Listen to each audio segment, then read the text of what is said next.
अस्सलाम वालेकुम। हम लोग पार्ट 1 चैप्टर 1 का कर चुके हैं। अभी हम लोग पार्ट 2 करने वाले हैं। तो हम लोग कंट्रोल सिस्टम ऑफ बॉडी से स्टार्ट करते हैं। अभी हम लोग कहते हैं बॉडी का जो सबसे मुश्किल कंट्रोल सिस्टम है वो है जेनेटिक कंट्रोल सिस्टम।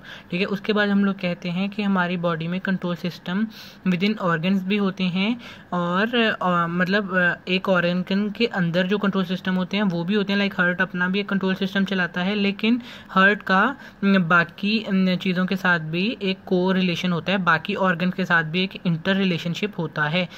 जैसे कि हम लोगों का पैनक्रियाज और लिवर के बीच में है। उसके बाद में हम लोग कहते हैं रेस्पिरेटरी सिस्टम और नर्वस सिस्टम के बीच में है। हमारा कार्डियक सिस्टम और रेस्पिरेटरी सिस्टम के बीच में है। जैसे कि हम लोग रेस्पिरेटरी और नर्वस का कैसे कहते हैं, हम लोगों को नर्वस सिस्टम कह रहा है अपनी ब्रीदिंग रेट तेज़ करो। भाई अभी ब्रीदिंग रेट तेज़ कर दी हम लोगों ने, लेकिन अगर हमारे पास रेस्पिरेटरी सिस्टम नहीं है तो नर्वस सिस्टम बेचारा किसे कहेगा कि ब्रीदिंग रेट तेज़ करो, वो खुद तो कर नहीं सकता ब्रीदिंग। तो इसीलिए फिर भी हेल्पफुल नहीं है। अगर ब्रीदिंग सिस्टम हो, रेस्पिरेटरी सिस्टम हो और हमारा सेंट्रल सिस्टम ना हो, नर्वस सिस्टम ना हो, तब भी हम लोगों का जो है ये कंट्रोल सिस्टम नहीं चल पाएगा। उसके बाद हम लोग कहते हैं example of control system. Example में काफ़ी ज़्यादा एग्जाम्पल है। सबसे पहले ऑक्सीजन और कार्बन डाइऑक्साइड की कंसंट्रेशन दी हुई है एक्स्ट्रा सेलुलर फ्लूइड में। उसके लिए सबसे ज़्यादा ज़रूरी है हेमोग्लोबिन। हेमोग्लोबिन ही है जो कि हमारी ऑक्सीजन को ट्रांसपोर्ट करवाता है from capillaries to the cell. पहले कैपिलरीज में से, जैसे हम लोगों ने पीछे भी बात की थी कि पहले कैपिलरीज में से प्लाज्मा में से जाता है इंटरस्टिशियल फ्लूइड में, जो कि एक्स्ट्रा सेलुलर का एक टाइप है, और फिर इंटरस्टिशियल फ्लूइड से जाता है सेल के अंदर ऑक्सीजन।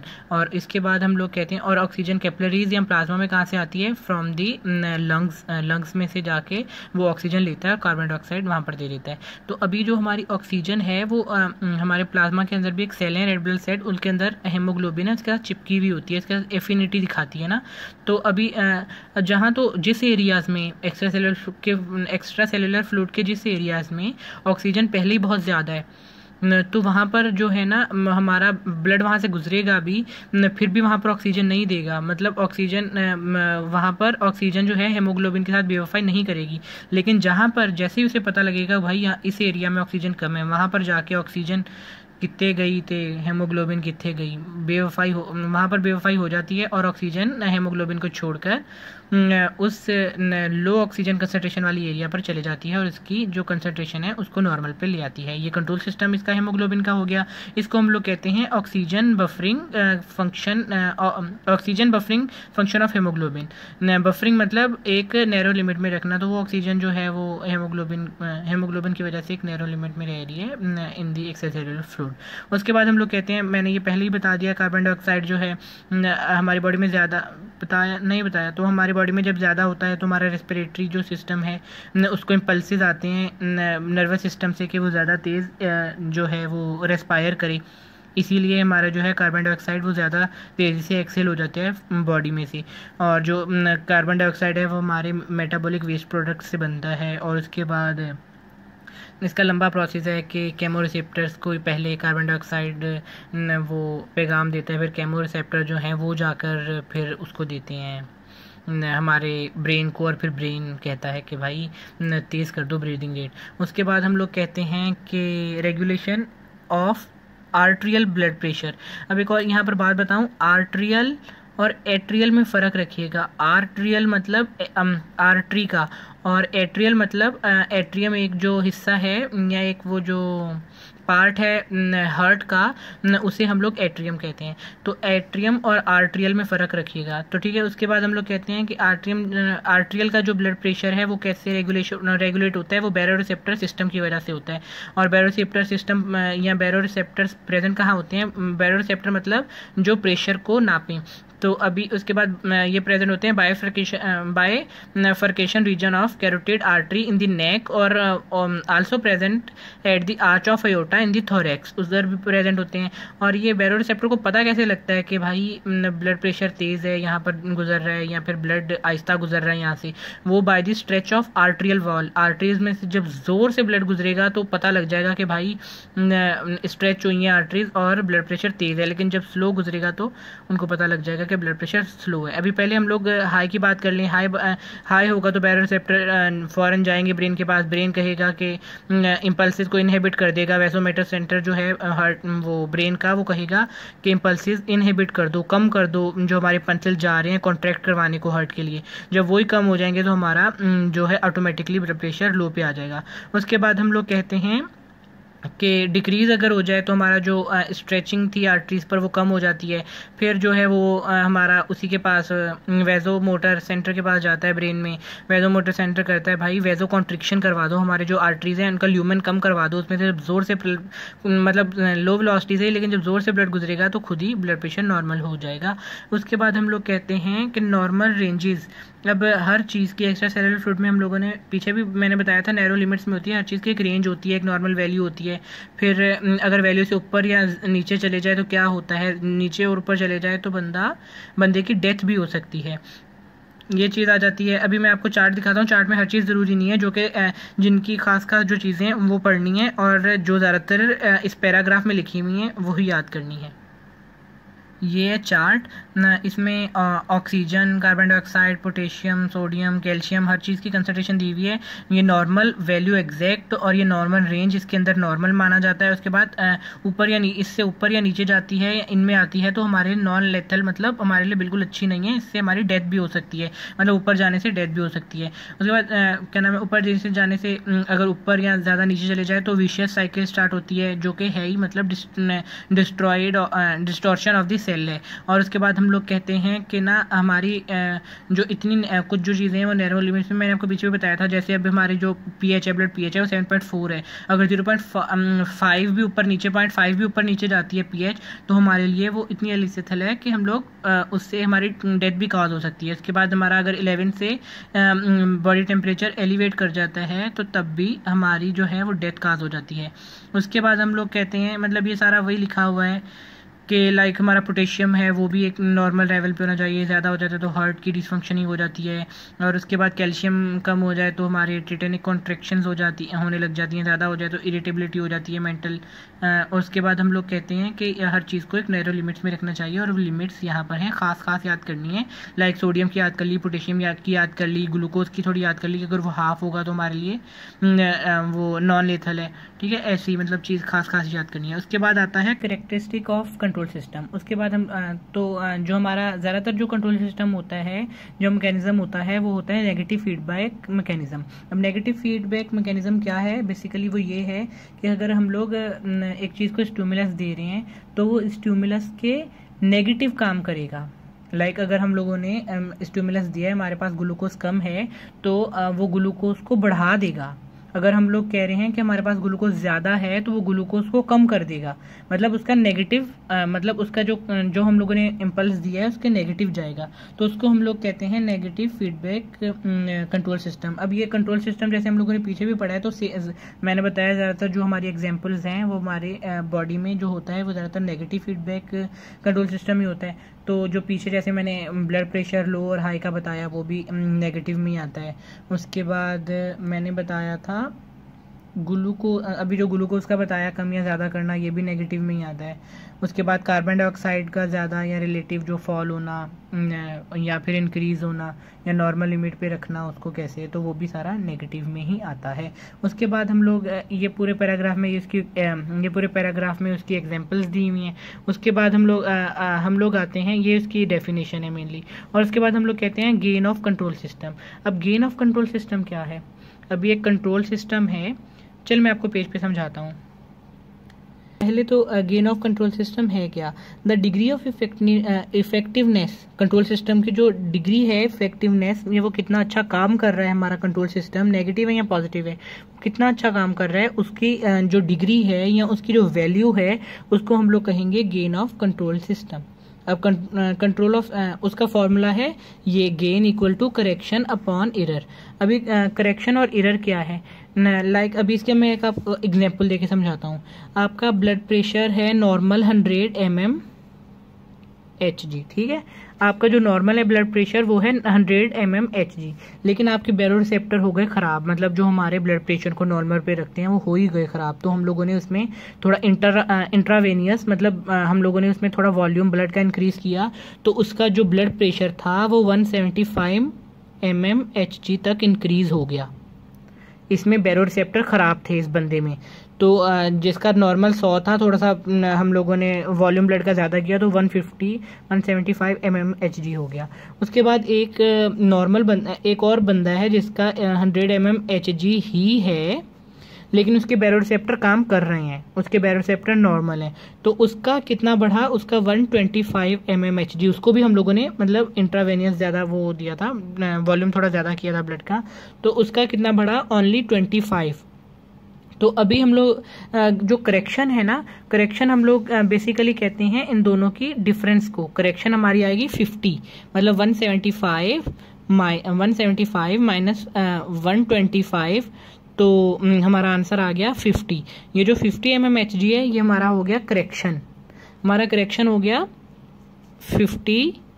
और उसके बाद हम लोग कहते हैं कि जो हमारा ये एरर जो आया, ये देखो ना, अभी हमारा ये नॉर्मल है, लेकिन हमारे होते हुए भी अभी ये हमारा यहाँ पर तो फीडबैक मैकेनिज्म है ना, यहाँ पर तो मानते हैं भाई था ही नहीं, फीडबैक मैकेनिज्म था ही नहीं, यहाँ पर था, फिर भी इतना एरर आया है, मतलब फिर भी इतना तो बढ़ा है ना ब्लड प्रेशर, तो ये जो हमारा काउंट होगा वो हमारा एरर में काउंट होगा। 125 माइनस 100 तो वो क्या था, 25, तो 25 से डिवाइड किया, ये हमारा एरर था, तो हमारा गेन कितना आया, 2।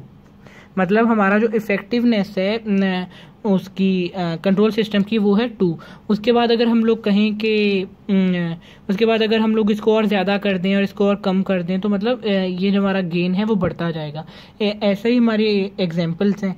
उसके बाद आता है पॉजिटिव। अब ये पूरा ये पहले मैंने आपको बता दिया नेगेटिव फीडबैक मैकेनिज्म क्या है, फिर उसके बाद उसके गेन ऑफ कंट्रोल सिस्टम के गेन कैसे है, अब गेन ये आपको सारा समझा दिया। उसके बाद आते हैं पॉजिटिव फीडबैक सिस्टम। अब हम लोग बात करेंगे पॉजिटिव फीडबैक सिस्टम की, जिसे हम लोग कहते हैं कि ये it may cause vicious cycle and death. ठीक है, विशियस साइकिल क्या है, वही जो डेथ की तरफ जाने वाली साइकिल होती है उसे विशियस साइकिल कहते हैं। अब पॉजिटिव फीडबैक सिस्टम है क्या, नेगेटिव में हमने पढ़ा था, वो जो हम लोग इम्पल्स दे रहे हैं उसका नेगेटिव इम्पैक्ट कर रहा था, लेकिन इसमें क्या है, अगर हम लोग कहें कि हमारा ब्लड प्रेशर लो हो गया है तो ये उसे ज़्यादा करने के बजाय और कम कम कम करता जाएगा। इसमें मिसाल दिया और मतलब कम कम करके फिर एंड में डेथ हो जाती है। तो ना इसमें जैसे एग्जांपल दी हुई है कि हमारा जो नॉर्मल ब्लड वॉल्यूम है 5 लीटर है, लेकिन हम लोगों का एक्सीडेंट हुआ है 2 लीटर जो है हमारा ब्लड ब्लीड कर गया है। तो अब ब्लीड कर गया, ये ऊपर फिगर में समझाता हूँ मैं आपको, ये फिगर दी हुई है। ठीक है, हमारा जो है 2 लीटर ब्लड जो है वो ब्लीड कर गया है। अब 2 लीटर जब ब्लीड कर गया है तो बजाय इसके कि हमारा नेगेटिव फीडबैक सिस्टम ऑपरेट हो और वो ऊपर लेके जाए दोबारा नॉर्मल की तरफ, मतलब ज़रा जल्दी जल्दी कॉन्ट्रैक्ट करने लग जाए और हमारा ब्लड प्रेशर जो है वो नॉर्मल पर आ जाए, ये होने के बजाय क्या होगा कि हमारा जो ब्लड प्रेशर है वो कम से कम कम कम कम और एंड में डेथ हो जाएगी। ठीक है, मतलब ये तब होगा जब हमारा ब्लड 2 लीटर या 2 से ज़्यादा लीटर जो है वो ब्लीड हो चुका है, तो हमारा जो कोरोनरी आर्टरीज हैं, मतलब जो हमारे हार्ट को सप्लाई होता है ऑक्सीजनेटेड ब्लड, उसी की मिकदार कम हो जाएगी। जब उसकी मिकदार कम होगी तो उसे हार्ट को ही ऑक्सीजन नहीं मिलेगी, तो वो सही काम थोड़ी करेगा कि तेज़ तेज़ पंप करे और पूरी बॉडी को सही नॉर्मल ब्लड प्रेशर पर ले जाए। तो इसीलिए क्या होगा कि जो हमारा 2 लीटर से ज़्यादा ब्लीड हो गया है, तब हमारा पॉजिटिव फीडबैक सिस्टम स्टार्ट होगा और वो बजाय कि इसको नॉर्मल की तरफ लेके जाए कम से कम कम कम और एंड में डेथ हो जाएगी। लेकिन अगर हम लोग यहाँ पर ये इस पैराग्राफ में यही बताया हुआ है कि अगर हमारा ब्लड जो है वो 1 लीटर तक बह जाता है तो हमारा फिर भी नेगेटिव फीडबैक जो सिस्टम है वो यहाँ पर एक्टिव हो जाता है, एक्टिव होता है और हमारा जो पेशेंट है या जो बॉडी है वो रिकवर कर सकती है, रिटर्न टू नॉर्मल। मतलब यहाँ पर ये नेगेटिव है और ये पॉजिटिव है। पॉजिटिव 2 लीटर्स या 2 से ज़्यादा जब बह जाता है हमारा तब, और 1 लीटर हो या उससे कम हो तो तब नेगेटिव हमारा चलता रहता है। उसके बाद हम लोग कहते हैं हमेशा, हम लोगों ने पॉजिटिव की भाई इतनी बुराई कर दी, पॉजिटिव हमेशा बुरा नहीं होता। कभी कभी जैसे शैतान में भी कोई अच्छाई मिल ही जाती है, ऐसे ही क्या नाम है पॉजिटिव फीडबैक सिस्टम में भी कोई ना कोई अच्छाई मिल ही गई। ठीक है, अब इसमें कौन सी अच्छाई मिल गई जी भाई, ये अच्छे काम भी करता है। कौन से अच्छे काम करता है कि हमारे ब्लड क्लॉटिंग, अब जैसे हमारा ब्लड बह रहा है और उस पर क्लॉट बनना शुरू हुआ है, अभी क्लॉट बनना शुरू हुआ है, तो ये जो हमारा वहाँ पर क्लोटिंग फैक्टर आया है, जो क्लॉट बना है, तो वो और ज़्यादा जो है क्लोटिंग फैक्टर्स को एक्टिवेट करवाता जाएगा। अब एक क्लोटिंग फैक्टर ने, मतलब जो स्टिमुलस था एक क्लोटिंग फैक्टर या क्लोटिंग का स्टार्ट होना, उसने मज़ीद ज़्यादा क्लोटिंग फैक्टर्स को एक्टिवेट करवाना शुरू कर दिया, ज़्यादा क्लोटिंग होने लग गई, तो उसको हम लोग क्या कहेंगे कि ये पॉजिटिव इम्पैक्ट हो रहा है स्टिमुलस देने से, तो इसको हम लोग कहेंगे positive feedback inhibition, positive feedback system. और हम लोगों ने पहले ही पढ़ा है कि मतलब कि ये हम लोग यूज़फुल में पढ़ रहे हैं, तो ये क्या काम आया कि हमारा ब्लड क्लॉटिंग में हमारा काम आ रहा है, और पॉजिटिव फीडबैक जो है यूज़फुल सिस्टम के तौर पर काम कर रहा है। उसके बाद हम लोग कहते हैं चिल्ड्रन बर्थ एक और एग्जांपल है पॉजिटिव फीडबैक सिस्टम की, जो कि यूज़फुल है। उसमें क्या होता है हमारा कि लाइक जब बेबी जो है वो सर्वेक्स, मतलब हेड ऑफ द यूटेरस को पुश करता है, तो क्या जो हमारा सर्विक्स है वो पीछे यूटेरस को इम्पल्सिस भेजता है कि और ज़्यादा कॉन्ट्रैक्ट करो, जिसकी वजह से हमारी बेबी बर्थ हो पाती है या चाइल्ड बर्थ हो पाती है। इसीलिए हम लोग कहते हैं कि यहाँ पर भी हमारा पॉजिटिव फीडबैक सिस्टम ने काम किया कि थोड़ी कॉन्ट्रैक्शन की वजह से उसने कहा और ज़्यादा कॉन्ट्रैक्ट करो और हमारी चाइल्ड बर्थ हो गई।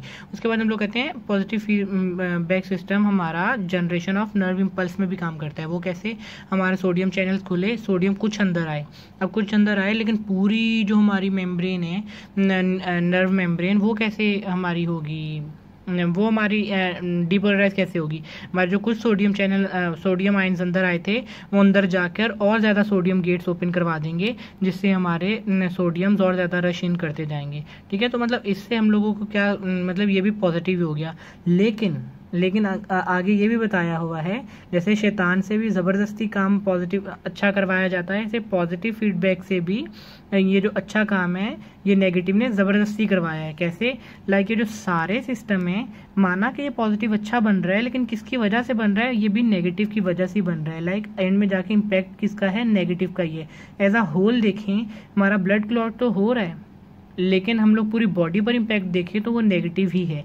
जैसे कि हमारा ब्लड ज़्यादा ज़ाया हो रहा था, अगर जैसे ब्लड वेसल रप्चर हुई है तो ब्लड ज़ाया हो रहा था, तो स्टिमुलस क्या था, ज़ाया हो रहा है, कम हो रहा है।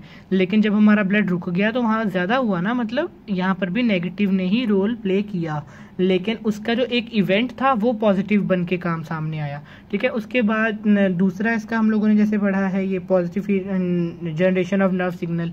इसमें भी देखें कि हमारा जो नर्व सिग्नल जनरेट हो गया, ये सारा जी हम लोग मानते हैं पॉजिटिव की वजह से हुआ है कि सोडियम गेट ओपन इसने करवाए हैं। उसके बाद सोडियम गेट तो ओपन हो गए, लेकिन जब ये ब्रेन के पास जाएगा कि जी मतलब अभी ये हमारा हार्ट जो है उसने सिग्नल भेजे हैं, ओवर स्ट्रेचिंग हो रही है, पॉजिटिव फीडबैक सिस्टम के जरिए नर्व जनरेट करवाया और वो ब्रेन के पास गया। एज अ होल ब्रेन ने क्या किया, फिर जाके नेगेटिव फीडबैक इनहिबिशन ही करवाई, नेगेटिव फीडबैक कंट्रोल ही करवाया। कहा कि जाके हार्ट की पंपिंग को स्लो कर दो और ब्लड प्रेशर नॉर्मल पे ले आओ। मतलब एज अ होल इम्पैक्ट क्या आया, नेगेटिव ही आया। नेगेटिव ने कहा था कि नर्व जनरेशन करवाओ और जाके ब्रेन के पास जाओ, ब्रेन ने फिर नेगेटिव ही करवाया। मतलब पॉजिटिव सिर्फ उसका एक इवेंट था बीच में। उसके बाद आता है more complex type of control system, जिसमें feed forward and adaptive control systems आते हैं। अब ये क्या है, अब इसमें हमारी जो बॉडी है, मतलब इतना टाइम नहीं होता बॉडी के पास, वो फ़ौरन कोई भी स्टिमुलस को देखकर उस पर रिएक्ट करके बाद में ब्रेन से पूछती है कि मैंने ठीक किया या गलत। अगर ब्रेन कहता है कि भाई तुमने ठीक किया है, तो वो और जो उसने काम किया होता है और उसको ज़्यादा बढ़ाता है। लेकिन अगर ब्रेन कहे कि नहीं भाई तुमने तो गलत कर दिया, फिर उसको खुद ही वो नेगेटिव में ले जाता है, मतलब कम कर देता है। कम नहीं मतलब नेगेटिव में नहीं ले जाता, मतलब उस इफ़ेक्ट को कम कर देता है। अब जैसे कि हम लोगों ने इसको इसीलिए हम लोग मतलब डिलेड है ना, जैसे हो तो नेगेटिव ही रहा है, हो सारा ये मतलब नेगेटिव की टाइप है, लेकिन थोड़ी डिले है कि पहले उसने जल्दी से रिस्पॉन्स दिखा दिया, वो सही किया या गलत किया वो नहीं पता, लेकिन बाद में जब ब्रेन ने उसको सही गलत का बताया तो फिर उसने उसके ज़रिए अब वो जो है कंट्रोल कर लिया हम नैरो लिमिट्स में। इसे हम लोग कहते हैं फीड फॉरवर्ड, या फिर इसको हम लोग कहते हैं नेगेटिव डिलेड नेगेटिव फीडबैक। ठीक है, उसके बाद हम लोग कहते हैं जैसे कि इसमें वही एग्जांपल दी हुई है कि हमारे जैसे कि हम लोगों को कभी हम लोगों ने पढ़ा था ना, सेकेंड ईयर में भी पढ़ा था, लाइक हम लोग किसी गर्म चीज़ के ऊपर हाथ रखते हैं तो हमारा जो रिफ्लेक्स एक्शन हमारा जाता ही नहीं है ब्रेन तक, वो स्पाइनल कॉर्ड से ही मतलब तो वहीं से पेरिफेरल सिस्टम से ही वापस आ जाता है और अपना रिस्पॉन्स शो कर देता है। बाद में तो वो ब्रेन को पता लगता है ना कि मैंने क्या किया है, फिर वो ब्रेन उसको दोबारा सही करता है। अगर हम लोगों ने हम लोगों ने किसी नोकदार चीज़ के ऊपर रखा था और जैसे ही हम लोगों के हमारे पेरिफेरल सिस्टम ने बताया कि और ज़्यादा दबा दो, तो वो और ज़्यादा हमारे खून बहने लग गया, लेकिन बाद में उसने जब पूछा ब्रेन से कि मैंने सही किया या गलत, उसने कहा गलत किया, तो जल्दी से हम लोग पीछे हटा लेते हैं।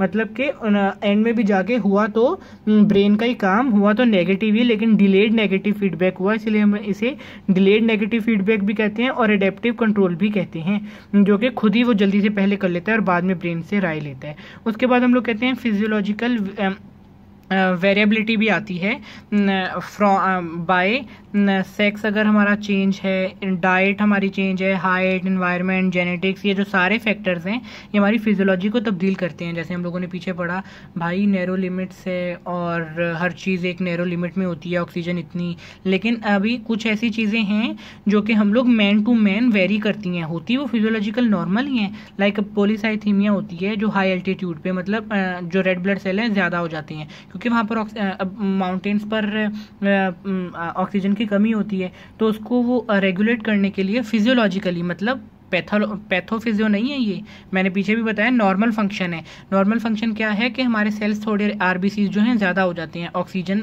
अच्छे से लेने के लिए, तो उसको हम लोग कहते हैं पॉलीसाइथीमिया, तो वो फिजियोलॉजिकल पॉलीसाइथीमिया होती है। तो अभी हम लोग चेक करवाएंगे तो उसका हेमोग्लोबिन ज़्यादा आएगा, हम लोग ये नहीं कह सकते कि भाई ये तो भाई बीमारी हो गई से, नहीं, वो उसका फिजियोलॉजिकल है, नॉर्मल है। उसके बाद इसमें ये बताया हुआ है वेट से भी हम लोग लाइक एडिपोज या फैट का अगर फ़र्क आ जाता है तो उसका वेट को पहले देखेंगे, और फिर मेल टू फीमेल काफ़ी चीज़ें होती हैं, जैसे हार्मोन्स मेल और फीमेल की सेम कंसंट्रेशन में नहीं मिलेंगे। उसके बाद हम लोग कहते हैं कि एज एक बड़ा फैक्टर है, एज एक बड़ा फैक्टर है चेंज होने के लिए। लाइक वैल्यूज़ चेंज हो जाती हैं एज में, लाइक बचपन में कुछ और होती हैं, जवानी में कुछ और, बुढ़ापे में कुछ और।